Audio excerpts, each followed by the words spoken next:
जी आज संशय के घेरे में है, लेकिन शंकर जी को भगवान राम ने व्यक्त किया। उन्हें कहा सती एक काम करना कि आप भगवान की परीक्षा लेने आई, आप परीक्षा में पकड़ी गई और आपका अकेले विचरण करना ये न्याय संगत नहीं है। अब सती जी जब लौट करके जाने लगी, अब जरा ध्यान से सुनेंगे, शंकर जी के पास जब सती जी वापस लौट करके जाने लगी तो सती जी बार बार मन में एक ही चीज सोच रही है। क्या?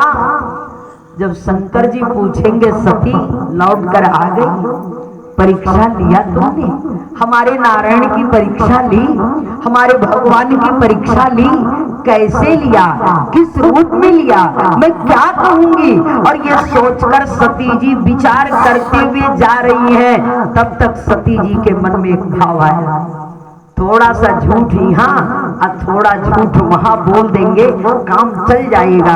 यानी हमारे भोलेनाथ बड़े सीधे साधे हैं, थोड़ा भी झूठ बोल देंगे काम चल जाएगा। लेकिन विचार करेंगे, हमारे भोलेनाथ ऐसे सत्यनिष्ठ हैं, ऐसे सत्यनिष्ठ हैं कि जहां पर असत्य का एक मिनट के लिए भी ठहराव नहीं है, एक मिनट के लिए असत्य रुक नहीं सकता।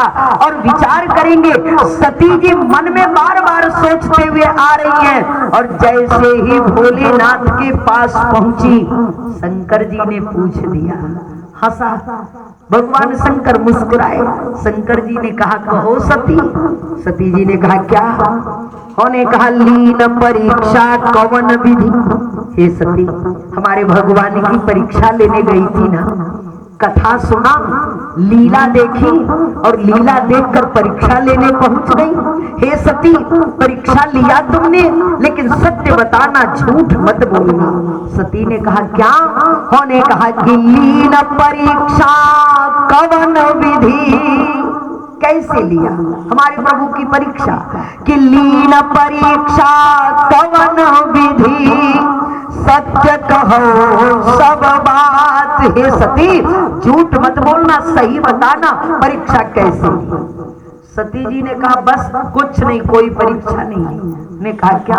अच्छा एक बात जान लीजिए, जो सबसे झूठ बोलने वाला होता है ना, तो जब फंसता है वो तो सीधे एक ही बात कहता है, हम कुछ नहीं जानते। जैसे दो लोगों के बीच में झगड़ा लगा दे और झगड़ा लग जाए और दोनों लोगों के बीच में उसे बुलाया, भैया बताओ तुमने ये कहा, तो जो जितने